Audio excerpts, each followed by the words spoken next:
All right, here's your weather report for the day. In the Northeast, it's going to be cold. Down south, it may be sunny. Out west, who knows? Who cares? It's calmy out there. I don't know anything about weather, so I'm not even going to try. That's been your weather report. Here's an interesting story for you guys. In June of 2020, Seattle was dealing with the aftermath of the death of George Floyd at the hands of the Minneapolis police officers. Riots, protests, and eventually the forming of CHOP or Chaz or Chop Sueyville or whatever, Capitol Hill Organized Protest or Capitol Hill Autonomous Zone, which was an autonomous zone, encapsulated the Capitol Hill area of Seattle. You guys may remember it. Remember terrorists roaming the streets, blocking off areas with and protecting it with AR-15s. Yeah. You probably didn't know if you don't pay attention to like real news. You probably had no idea that there was an autonomous zone set up in the United States. The zone, originally covering 6 city blocks in Cal Anderson Park, was established June 8th, prompting the Seattle Police Department to evacuate its East Precinct building. The area was manned with security and barricades were placed to keep vehicle traffic at bay. The neighborhood was held hostage as a month-long standoff took place between the inhabitants of CHOP and the Seattle Police Department. There were several instances of violence, including gun violence and murders that took place during the occupation. There were reports of rape and sexual assaults and theft, all within that area too, and ransom, where they're going up to, legal residents of that area and charging them to be able to stay in their own homes. In November, an email was sent to the Seattle Police Office, or Seattle Office of Police Accountability, that set an investigation into motion into radio transmissions the day that the East Precinct fell, and later radio transmissions the days following. Now, what's kind of interesting on this, the journalist stated that the transmission stated spotting, then following a group of armed Proud Boys who were downtown, then potentially on their way to Cal Anderson Park. The journalist stated that you might recall on June 8th, this was the day SPD vacated the East Precinct. There was radio chatter that Proud Boys were heading to Capitol Hill and protesters began building barricades and arming themselves. The journalist also provided a screenshot of a June 9th, 2020 Seattle Times article that referenced a rumored appearance of the Proud Boys that never materialized. The journalist lastly provided audio recordings of the alleged SPD transmissions to OPA. On Wednesday, Seattle Office of Police Accountability made public their findings in the investigation that took place in the wake of the journalist's email. The report states that officers made remarks like, "It looks like a few of them might be open carrying. Hearing from the Proud Boys group, they might be looking for somewhere else for confrontation to scare off protesters." So what's interesting about this is Seattle police felt so dire that they weren't getting the support they needed from their own city that they decided to pretend that the Proud Boys were marching towards this CHOP or Chaz or Cal Anderson Park area. Now, using radio communications back and forth between a few officers that had this pre-planned, they communicated as if this large group of Proud Boys was marching up to the park. Except there was no large group of Proud Boys marching up to the park. They were doing this in hopes, as a last-ditch effort, to drive these protesters from the area in hopes that they'd be afraid of this group of Proud Boys that were marching up.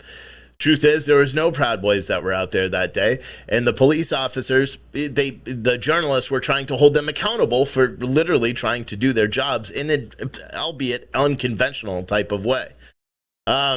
The report identified police officers who began the misinformation campaign and said he was interviewed several times during the investigation. When asked about the information campaign was employed, he said that there was no intent to put any kind of false narrative out there as far as like the Proud Boys or anything. That was not the guidance that I gave to those officers. I just wanted to see if it was something that could actually work. It was more routine kind of movement. We were there to let's deliver food, do that kind of stuff, just to see what the reaction would be. So I don't even know what kind of quote that is. It's pretty interesting. If you go over to citizenstringer.com, you can read the full actual police report and the rest of the article. It's pretty interesting to see some of the tactics that police use, especially when their city's under siege and their leadership could care less. Jenny Durkin, I believe, is the mayor of Seattle. She didn't care. She called it the summer of love as her city was being taken over and people were dying while blocking Interstate 5. But again, but the woke, awake not woke, right? Awake not woke. All right. We'll be back in a minute. All right. You may or may not know I'm not a big fan of calling out other people for that are being hypocritical by doing things that we all want to do, like, freedom related stuff, like go to Florida. I'm not a big fan of calling out those, but I got to call out some because this is kind of funny. Representative AOC Alexandria Ocasio-Cortez has tested positive for coronavirus, according to a statement from her office on Sunday night. According to a statement, the Congresswoman is recovering from the virus at home and is experiencing symptoms. She received her booster shot in the fall, according to the statement. The positive coronavirus test comes shortly after the Congresswoman was seen without a mask in a Miami bar, according to video that circulated on social media. On December 30th, the National Review also reported that Ocasio-Cortez was spotted maskless in Miami while at a restaurant with her boyfriend. Her trip to Florida came at a time when her home state of New York saw a record surge in coronavirus cases due to the Omicron variant spread. The Congresswoman responded by criticizing Republicans for projecting their sexual frustrations onto my boyfriend's feet. Weird. She said, it's starting to get old, ignoring the very obvious, strange, and deranged sexual frustrations that underpin the Republican fixation on me, women, and LGBTQ plus people in general. These people clearly need therapy, won't do it, and use politics as their outlet instead. It's really weird. Now, what's weird is when someone, when they call out her hypocritical behavior that she says they're sexually frustrated by her. I don't know. It's very odd. She's a very weird lady in general. The announcement on Sunday night, AOC's office encouraged Americans to get their booster shot, even though when you're boosted, I personally know someone that's vaccinated and eligible or was eligible for their booster, but they can't go get it because they're quarantined because of having the new Omicron variant. In fact, right now, my children and my wife are quarantined, and I am too. Obviously, I'm just at the office, because my kids are waiting on a positive test, or they're waiting on test results. So they can't go to school, she can't go to school, and, I can't go to the gym until we actually find out what's going on with that. But, as courtesy to others, obviously it's the flu, so let's be honest. But AOC is likely going to make some other stupid, idiotic statement, and if you stay tuned to citizenstringer.com, we will likely bring it to you. All right? Yeah. Welcome. The new America, 2022. Just a little correction, or not a correction, just a little add-on to a story I did a little bit before about American Airlines and the woman who was mad that a pilot had a luggage tag saying, "Let's go, Brandon." American Airlines, which is funny because they apologized for the pilot having a "Let's go, Brandon" slogan on his luggage. This same airline allowed their pilots and staff to wear Black Lives Matter pins. What is the difference? Is it freedom of speech for me, but not for thee with American Airlines? Who really knows? In all reality, who cares? If you like the slogan, "Let's go, Brandon," go buy a shirt from Pure Truth Clothing. If you don't like the slogan, "Let's go, Brandon," go buy a shirt from Pure Truth Clothing.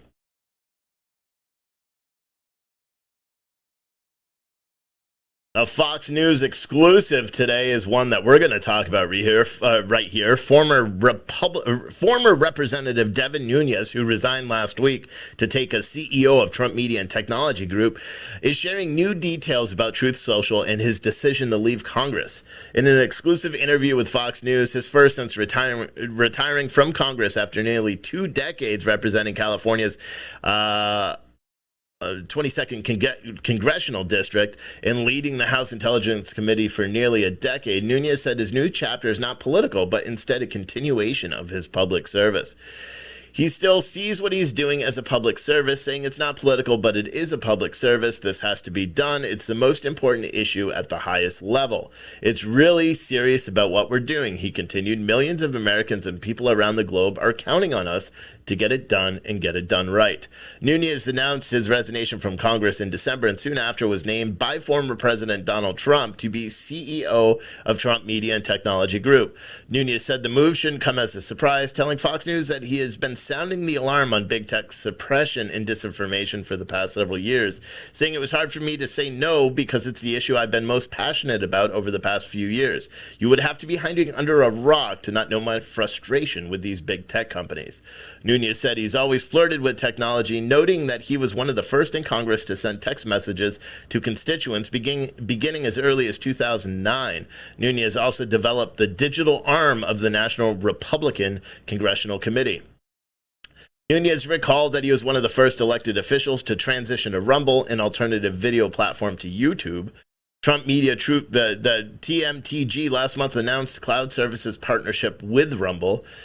Nunes said he was the first to be shadow banned on Twitter. He was the first to go to Parler and on the website and app. It has long been a problem that he has been at the forefront of. He pointed to his book, Countdown to Socialism, noting that it is largely about how big tech companies are stopping average Americans from being able to learn what is happening across numerous sectors, not just politics. If we don't get some alternative media platforms going, it's going to be really, really tough, he said. Since Trump was banned from Twitter, Facebook, Instagram, Snapchat after the January 6, 2021 Capitol riot, a number of Trump allies have waded into the world of technology, attempting to create alternative platforms for conservatives. Former Trump senior advisor Joseph Miller launched Getter, an alternative to Twitter, and even former Trump campaign aide Brad Parscale launched Campaign Nucleus, which is set to have a social media component. But Truth Social, which Nunes said is being finalized right now, is intended to only be a small part of ultimately what we envision the company to be, he said. As for the larger TMTG vision, he said they are taking a three-pronged approach, saying you have Truth Social platform, but we are also heavily looking at streaming and having a streaming service, and that's in development right now. We are also looking how to deliver the news and deliver news to people. That is more conceptual right now, he said. Nunes explained that Truth Social is just the first component of TMTG, saying that they are focusing on making its launch, which is expected in the first quarter of 2022, successful. As for the Truth Social platform, Nunes said they want it to be safe, and that is a key, safe, family-friendly platform that does not censor people based on politics. Truth Social, while not yet public, is available for pre-order in the App Store. That was just broke last week, that it is available for pre-order and slated release is sometime in February. He explained that the platform offers a message board for users to post their thoughts and give them the ability to post photos and videos. A pretty interesting little thing. I know that just because Donald Trump is attached to it, it's going to be massive. Whether or not people like it, it's going to be massive because you're going to have everybody that doesn't like the idea of it. They're also going to sign up because it's going to be massive, right? Anyway, did I tell you about Pure Truth coffee? I'm like on an advertising blitz today. This coffee is the best coffee ever. Like if you're feeling a little bit tired and then you go, you take a sip and you're wide awake. Go over to puretruthcoffee.com. I'm going to be packaging some coffee this afternoon. You get your orders in today. We'll get them out to you early this week. It's going to be amazing. Amazing. Amazing. Anyway, bye. Finding the right CBD product for you can be tough. Just CBD has you covered. We offer the highest quality, most consistent CBD gummies on the market, with soothing 100% organic CBD in every mouth-watering gummy. All of our products are lab certified and made in the United States using organically grown hemp. Each of our gummies gives you between 8 and 25 milligrams of soothing CBD. Enjoy all the benefits of CBD in our amazing line of gummies with Just CBD.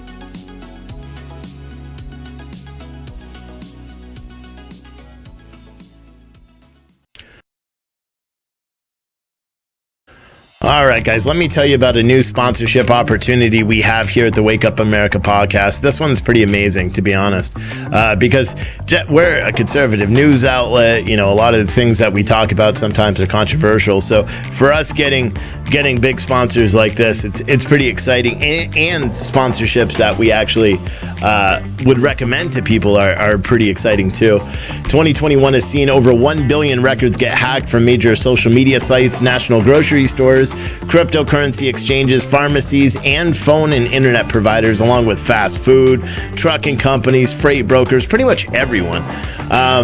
A lot of information has been out there, and if you're a user of any of these companies, there's a chance that your personal data has already been compromised.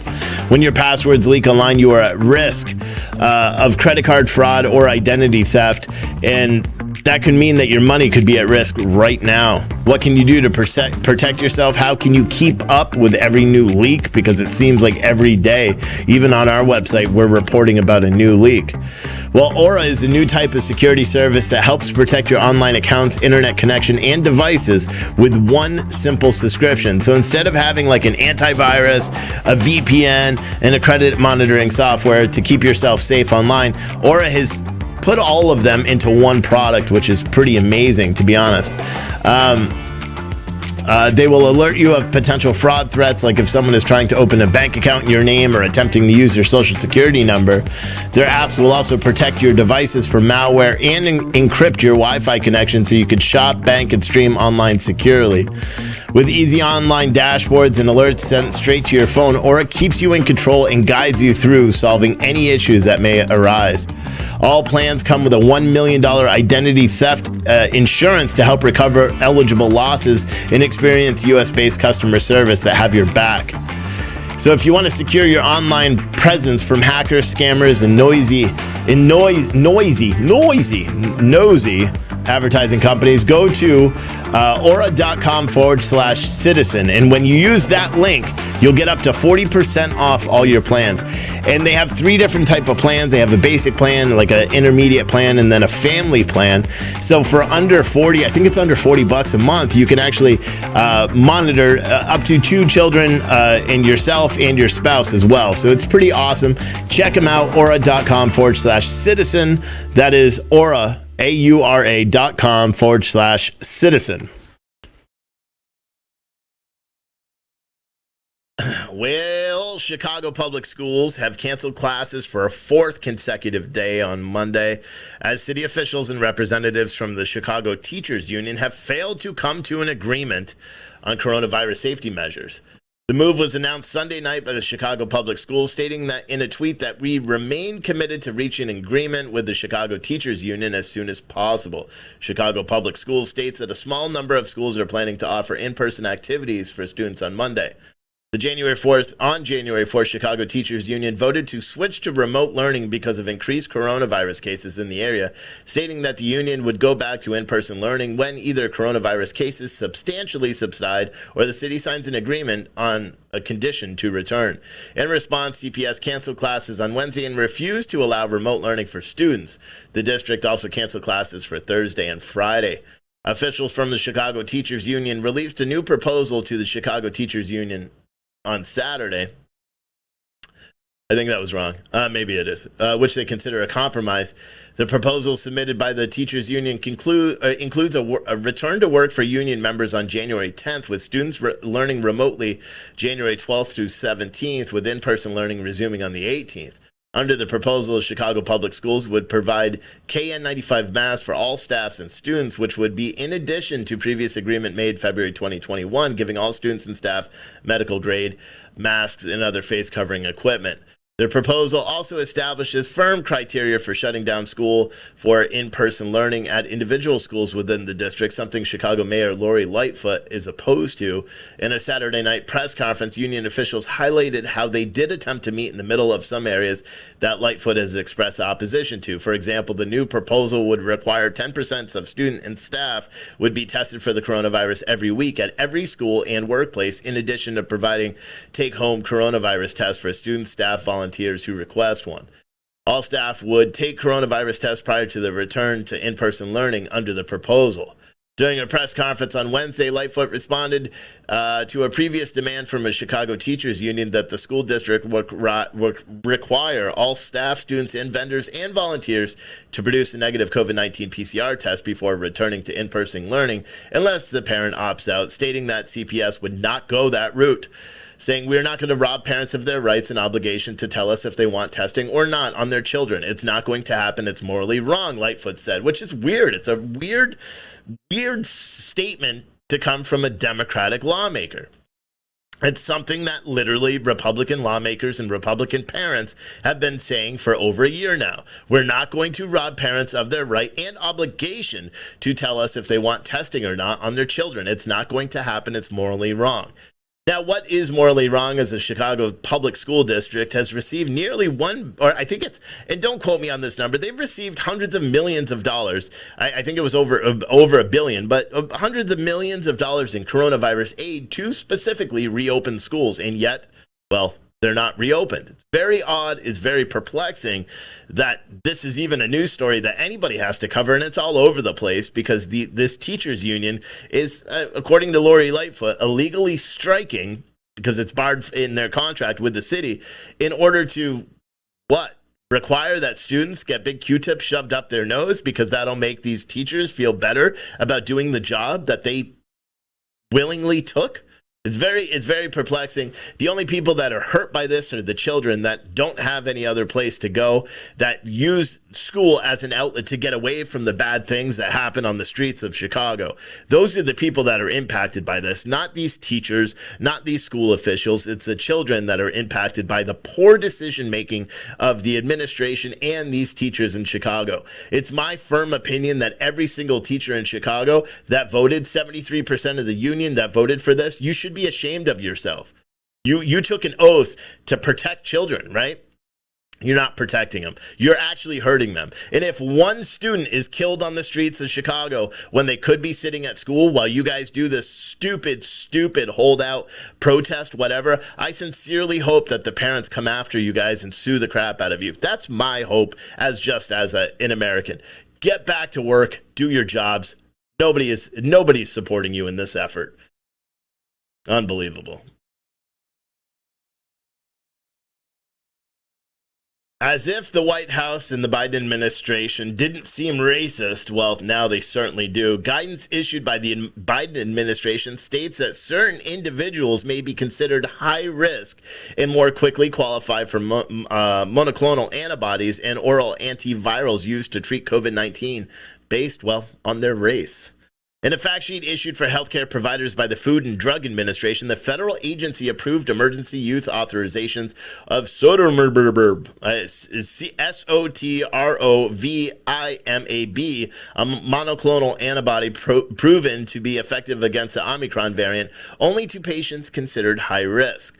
The guidance updated December 2021 says medical conditions or factors such as race or ethnicity have the potential to place individual patients at a high risk for the progression to severe COVID-19, adding that the authorization of this drug under the EUA is not limited to other factors outlined by the agency. Older age, obesity, pregnancy, chronic kidney disease, diabetes, cardiovascular disease are among multiple medical conditions and factors associated with what are considered high-risk individuals by the FDA. Some states, including New York and Utah, have made it clear that they will prioritize certain racial minorities over other high-risk patients when it comes to distribution of particular COVID treatments. Last week, New York's Department of Health released a document detailing its plan to distribute treatments such as monoclonal antibody treatment and antiviral pills. The plan includes a section on eligibility for the scarce antiviral pills that most people must meet to receive the treatment, including a line stating a person needs to have a medical condition or other factors that increase their risk for severe illness. One such risk factor is being race or ethnicity that is not white due to, quote, long-standing systematic health and social inequalities. The memo reads that non-white race or Hispanic Latino ethnicity should be considered a risk factor as long-standing systemic health and social inequalities have contributed to an increased risk of severe illness and death from COVID-19.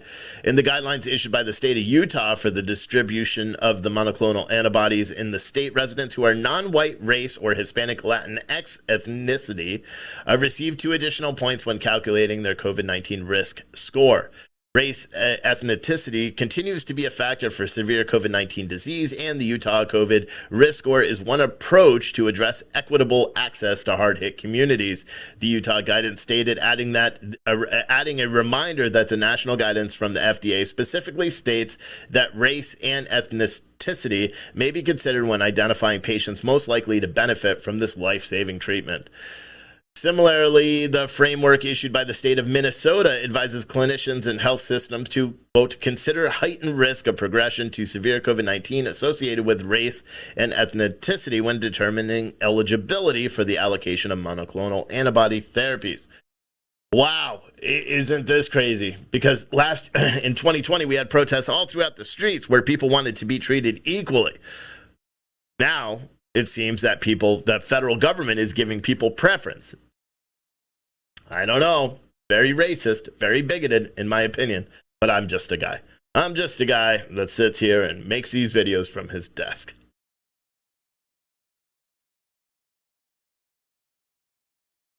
You have some crime out of New York to report on. A pair of muggers yanked a 62-year-old woman by the hair and put her in a headlock as they swiped her cell phone at an Upper West Side subway station early Monday. The victim was standing on the number 1 train mezzanine at the 96th Street station around 3:45 a.m. this morning when two men in their 20s approached and demanded her phone. The men pulled her by the hair and put her in a headlock before grabbing the phone and running away like scared little children that they are. The victim claimed she either fell or saw that the suspects had a sharp object, but they did not use it to attack her.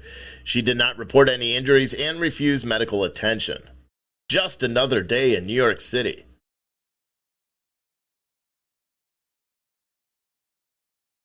Some more violence out of New York City. A 28-year-old man randomly slashed a teen across his forehead with scissors at Penn Station early Friday.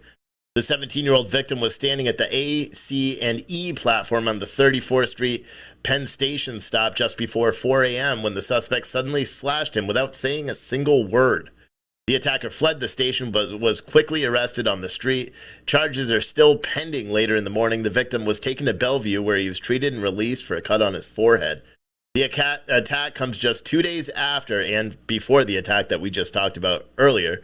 2 days after a 21-year-old homeless man allegedly slashed another man, 31 years old, who confronted him for masturbating in front of his wife outside Penn Station. The suspect fled into the station where he was arrested and charged with public lewdness and assault. New York City. Sounds like a fun place to visit, huh?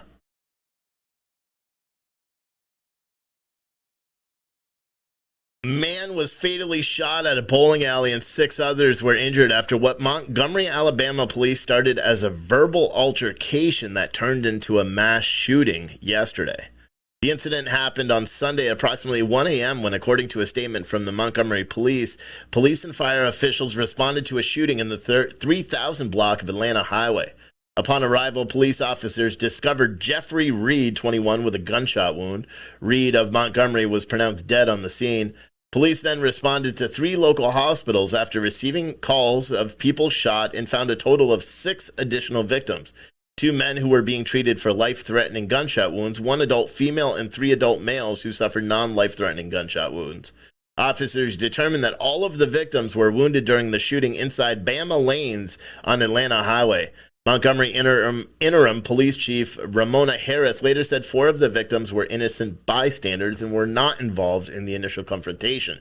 She said the shooting happened when a verbal altercation inside Bama Lanes turned physical, and that led to gunfire. There was a Montgomery police officer on scene working as an off-duty capacity along with private security guard employed by the business. Within seconds of the shooting, Harris said the police officer called for backup and helped other patrons render first aid to the injured people. Investigators believe the shooter fled the scene while people were exiting the bowling alley in the shooting's aftermath. According to the chief of police Harris, this is an isolated shooting incident resulting in multiple people being injured and 1 person being killed due to reckless behavior with a firearm. We appreciate the community coming forward with assisting the identification of the offender and rendering first aid. Ordinary people acting in an extraordinary way. On behalf of the Montgomery Police Department, our condolences go out to the families affected by this tragic offense. Police Captain Saba Coleman added this was an isolated event and not a mass shooting. However, it was a mass shooting because, 6 people were wounded, 1 person was killed when a gunman opened fire. That is called a mass shooting, regardless of how you want to portray it. Officials arrested a 23-year-old named Torrey Johnson within several hours of the shooting and charged him with murder, 2 counts of first-degree assault, and 4 counts of second-degree assault. He's being held at the Montgomery County Detention Facility. Posts flooded social media with photos from Bama Lanes and what appeared to be video of the shooting inside the bowling alley in which someone fires a gun multiple times. According to a Facebook post from the business, Bama Lanes was closed on Sunday. Harris said her department is working tirelessly to stop gun violence as we progress into this new year, continuing to battle gun violence with currently 4 homicides in Montgomery. It is the 10th of January, and they have 4 homicides in Montgomery, Alabama so far. Crazy.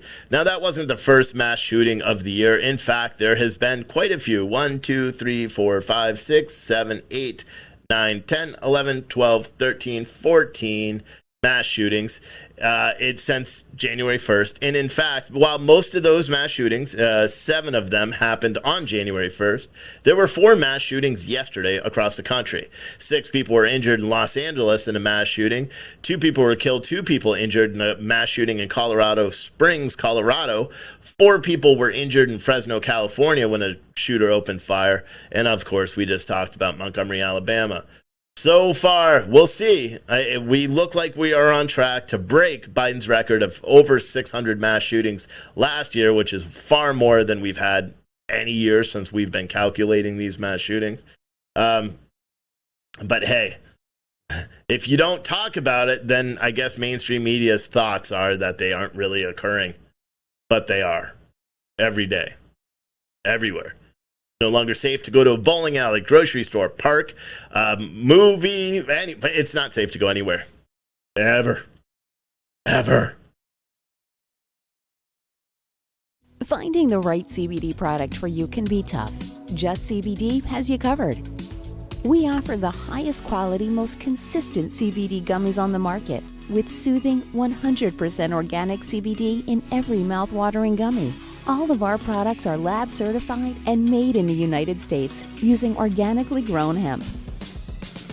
Each of our gummies gives you between 8 and 25 milligrams of soothing CBD.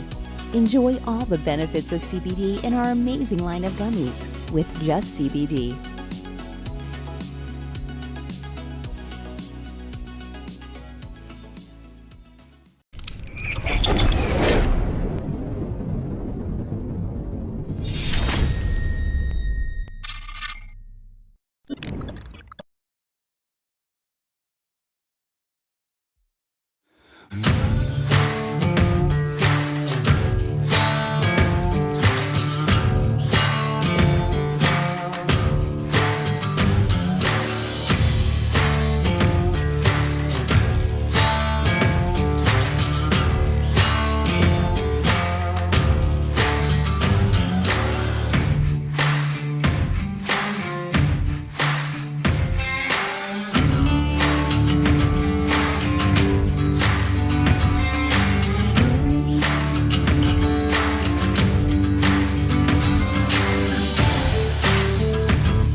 Well, good morning and happy Monday. Today is Monday, January 10th. It is right around 10 o'clock, and this is your news break for the day.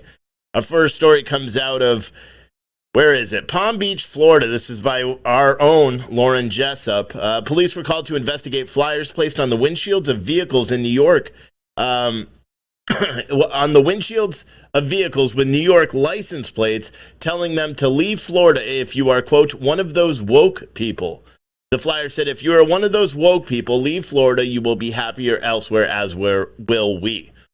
The more liberal-leaning outlets make some mention of Trump since he is a resident of Palm Beach, using phrases such as, someone in former President Donald Trump's new hometown apparently don't like woke New Yorkers vacationing in the Sunshine State. There is no connection to Trump. Obviously, news outlets are going to make whatever they can connected to Trump, but there is no connection to Trump. The Palm Beach Post reported that the notices concerned some residents who said they seem to show a lack of respect for those with different opinions and could be seen as a threat. It likely has nothing to do with Trump and everything to do with the fact that Floridians enjoy their freedoms and low taxes and don't want that changed by the influx of people moving there from high tax states like, well, New York. There are many cases of individuals who do not connect the dots from their votes to the consequences of those votes and continue to vote for people whose policies will raise their taxes. Texas has a similar experience over the past few years. Excuse me. People fled California for a better lifestyle, yet they voted for candidates who aligned with their prior state's policies. Don't California my taxes has become a popular phrase in that state. So now we have don't woke my Florida. The Merriam-Webster dictionary states woke is now defined in the dictionary as aware of and actively attentive to important facts and issues, especially issues of racial and social justice, and identified it as U.S. slang. It originated in African American English and gained more widespread use beginning in 2014 as part of Black Lives Matter movements. By the end of that same decade, it was also being applied to some as a general pejorative for anyone who is or appears to be politically left-leaning. It is more commonly used by many conservatives, not just to describe left-leaning individuals, but those who are overly sensitive and moralizing and who see racism where it does not exist. A former New Yorker who now lives in Palm Beach spoke anonymously with the Palm Beach Daily News, telling them that they see flyers as another sign that our democracy is in peril. We have seen that there are many people willing to follow through on such dangerous and threatening messages, the anonymous resident reportedly said. Palm Beach police have confirmed they've launched an investigation after the flyers were found on vehicles only bearing New York license plates. According to ABC News Channel 9, that investigation has concluded finding no criminal wrongdoing. Residents were concerned about the lack of civility and respect for personal property. We understood that concern, and that's why we started to look into the matter, but we determined it was a non-criminal in nature, said Captain William Rothrock. He told the Palm Beach Post.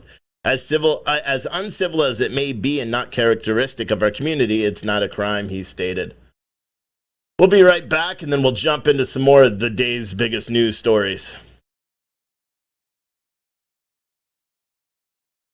Now, we often hear of wokeism in America, right? Everybody talks about woke this, woke not. Well, I want to introduce you to the opposite of that.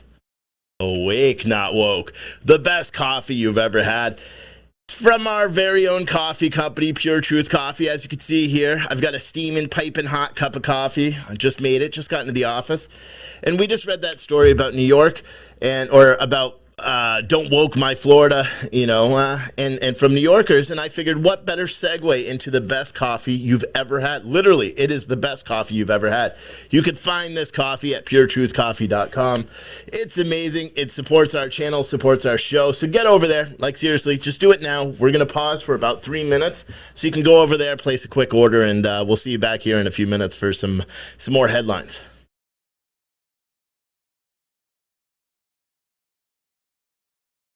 Now, as if the woke wasn't woke enough, if woke could be any woker, well, I don't know where I was going with that.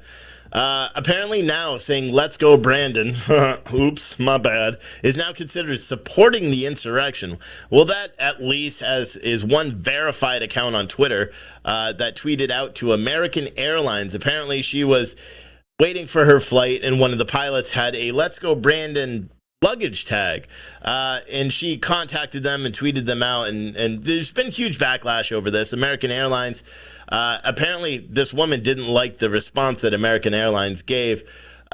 And so she called them out, saying, "It's disappointing that your team cannot provide public position on the speech that supports insurrection violence against the U.S. government. This feels like the minimum American Airlines could provide to ensure loyal flyers feel safe about who is flying the AA fleet." Now, this woman is an idiot. There's nothing else really I could say. Her name is Dana, and she's got me blocked now on Twitter, of course. But Dana C. Finley, Finley. I think she's made her whole account private because of the backlash from these tweets. But it is what it is. What's crazy about this is that whatever they could try to tie to January 6th and whatever they could tie to this mythical insurrection, they're going to continue to do it. The only thing we can do is just keep fighting back and just saying, "Let's go, Brandon," to all of them. If you like this shirt and you like sweatshirts and stuff, go check out puretruthclothing.com because we got these. And every shirt you buy from my store is guaranteed to make a liberal cry. Truth, true facts. Anyway.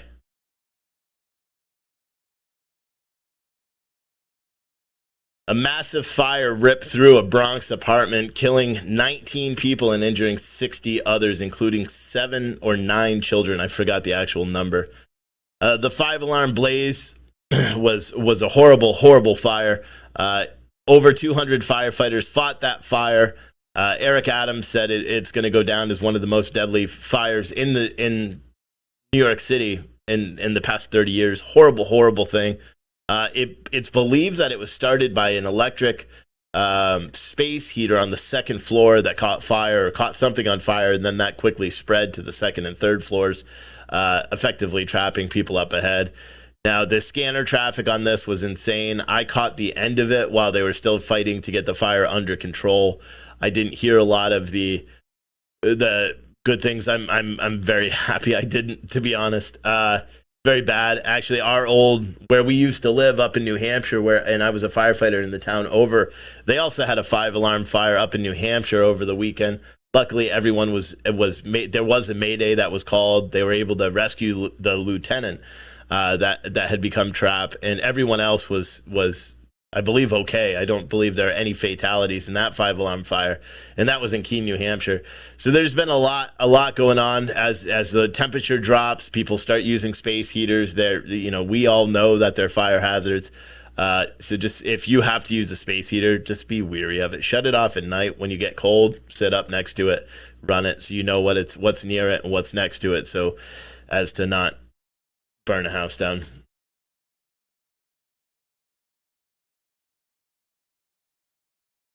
In our jobs talk today, U.S. employers added they added 199,000 jobs in December, marking the second straight month that shows significant departure from the target that economists set as the economy struggles with inflation and supply shortages.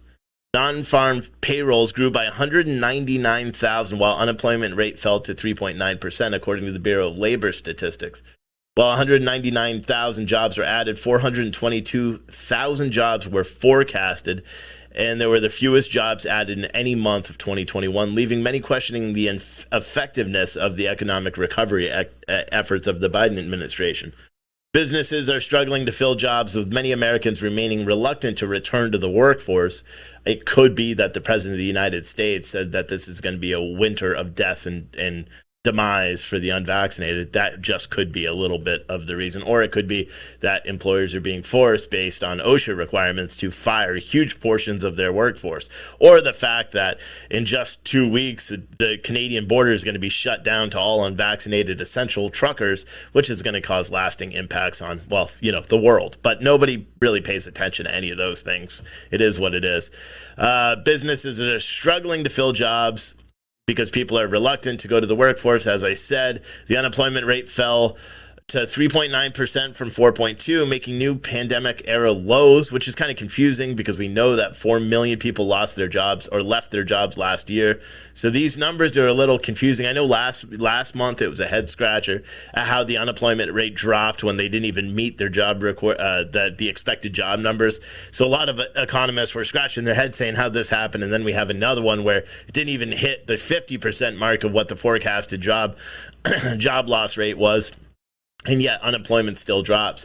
Now I got to remind everyone, you're only tracked for unemployment as long as you're seeking jobs. So if you're content to sit at home and not work and you're not actively looking, you're not considered part of that unemployment number. And unfortunately, 4.2 million people have left their jobs over 2021, I believe. So the chances of this unemployment number being really low because there's plenty of jobs open is not the truth. The unemployment number is really low because people have decided they don't have to work anymore. We're getting all the stimulus funding and all that stuff so people can just stay at home. Experts fear the job numbers for January will take an even greater dive as the Omicron variant has undoubtedly come into play. Omicron did not likely play a huge role in the low December numbers as the data released on Friday was collected just as a new variant was wreaking havoc on the workforce. Since then, Omicron variant has spiked the case rate, keeping people at home and closing schools. In December, the December numbers also come after a record 4.5 million Americans quit their jobs in November. In a press conference Friday, President Joe Biden continued to tout his economic recovery as one of the best in the country, seemingly oblivious to common sense. White House Chief of Staff Ronald Klein tweeted that before the rescue plan, the U.S. CBO said that the U.S. would not achieve a 3.9 unemployment until 2026. Boom, he said, 3.9% in December 2021, as if that's a good thing, notwithstanding all the reasoning that I just stated why 3.9% doesn't really matter if a bunch of people aren't looking for work, and we have huge amounts of job vacancies across the United States. The White House also tweeted out their positive spin on the report, writing, "Economic update. Unemployment rate fell to 3.9%, a rate we weren't projected to hit until 2026. Before passing the American Rescue Plan, 6.4 million jobs created, the most any year since 1939. Again, that's not true because those jobs weren't created, they were resumed. It's important to realize that when Joe Biden, when the election was taking place, 20 states were on active lockdown, and you still weren't able to go to work unless you were considered essential. So those are important numbers to realize, because that means that even though he's added these jobs, quote, quote, that means people are going back or those jobs reopen. They're not new jobs. It's not like a boost to the economy. That's why we still have an unemployment rate that is higher than what we had in 2019 before all this transpired. But again, if you don't pay attention to the numbers, you're never going to know that. And we all have to sit back and be like, oh, yay, Joe Biden, he's doing great, because that's what they want you to believe. Job creation was its highest in leisure and hospitality, a key recovery sector, which added 53,000 jobs. Professional and business services contributed 43,000, while manufacturing added 26,000. We'll have to see what happens with that one. I'll be right back with your weather report.